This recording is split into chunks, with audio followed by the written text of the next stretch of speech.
Captain Mystère, nouvelle émission, j'ai pas de coiffe pour celle-ci, mais en tout cas des symboles japonisants. Je vais vous raconter une histoire qui finalement aurait pu être celle d'une martienne. Alors, l'amour au très fin, voilà le titre qui nous évoque finalement une rencontre assez iconoclaste et culturelle, parce qu'il y a des Français qui partent au Japon bien sûr pour la gastronomie, j'en perds ma petite étiquette, d'autres pour les temples bien évidemment, et puis il y a ceux qui y vont pour se marier avec un personnage de manga.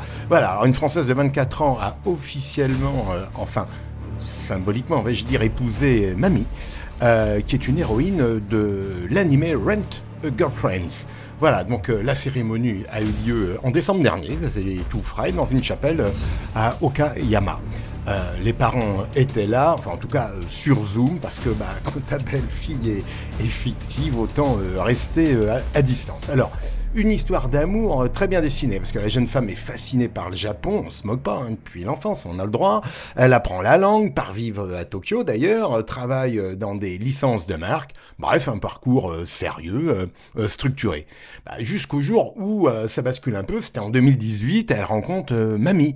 Alors Mamie, coup de foudre immédiat. Une intrigue, comme dans toute histoire d'amour, je suis pas tombée amoureuse tout de suite, dit-elle.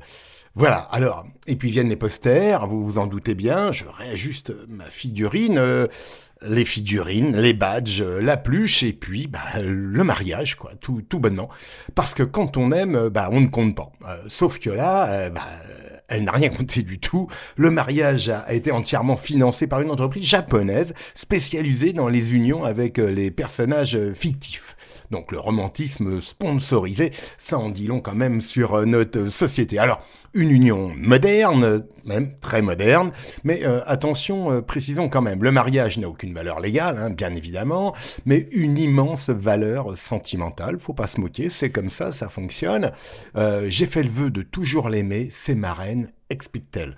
Voilà, et l'histoire devient encore plus belle ou encore peut-être plus contemporaine quand on apprend que la jeune femme partage aussi sa vie avec une compagne bien réelle, en chair et en os également, ça se passe très bien, il n'y a pas de jalousie, beaucoup de dialogue, il y a une parfaite cohabitation entre réalité et animation japonaise. La mère, elle, soutient à fond. Elle a même offert à Mamie une petite bouée pour la plage, ce qui prouve que l'acceptation familiale peut aller aussi très loin. Bon, alors, morale pixelisée, la chute est là. Alors oui, on peut sourire, oui, on peut lever un sourcil, mais au fond, qu'est-ce que dit ce fait divers ? Que l'amour prend des formes étranges, que la solitude invente parfois des solutions créatives, et ouais, on y est, et qu'à l'ère des réseaux sociaux, même l'imaginaire a son état civil. Alors, elle a 21 000 abonnés sur Instagram, 24 000 sur TikTok, une épouse en peluche, une compagne réelle et une famille qui offre des accessoires de plage à un personnage de manga.